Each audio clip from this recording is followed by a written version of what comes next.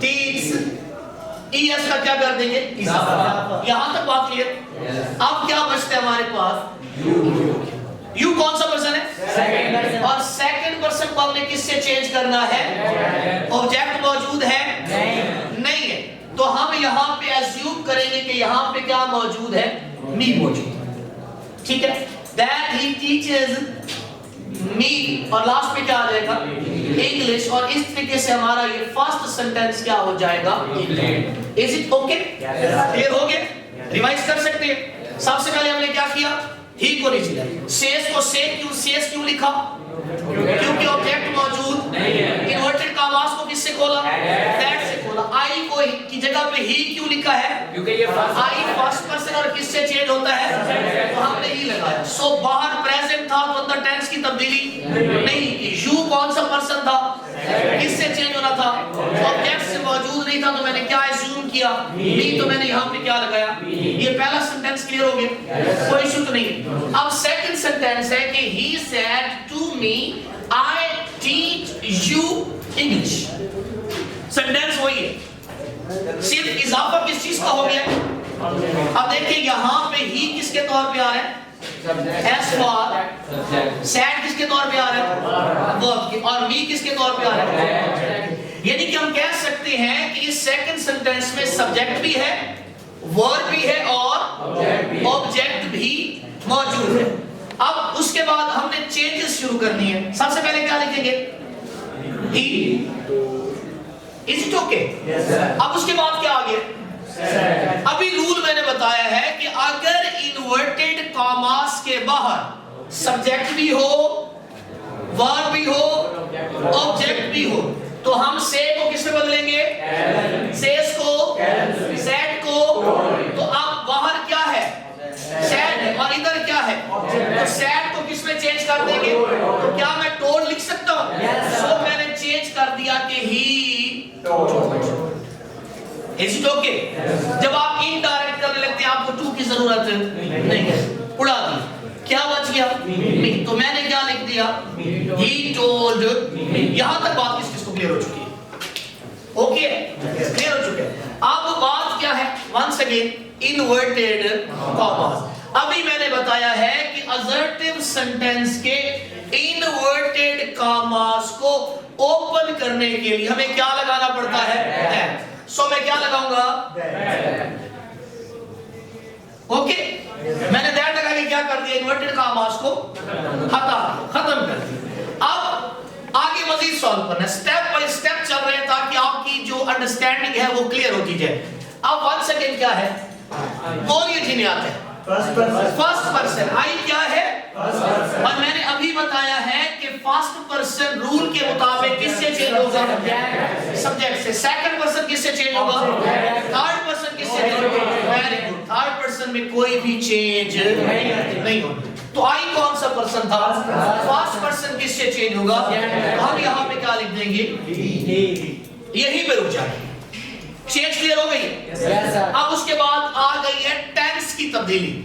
किसकी तब्दीली आ गई, टेंस तब्दील करना है। मैंने अभी बात क्लियर की है कि अगर इन्वर्टेड कॉमास के बाहर पास्ट टेंस होगा तो अंदर जो भी टेंस होगा उसका क्या कर देंगे, पास्ट। अगर बाहर पास्ट के अंदर प्रेजेंट इंडेफिनिट है तो हम क्या बना देंगे, पास्ट इंडेफिनिट बना देंगे। अगर बाहर पास्ट है और अंदर प्रेजेंट कंटीन्यूअस है तो क्या बना देंगे, पास्ट कंटीन्यूअस। प्रेजेंट परफेक्ट को पास्ट परफेक्ट बना देंगे। अगर बाहर फ्यूचर या प्रेजेंट टेंस होगा तो चेंज नहीं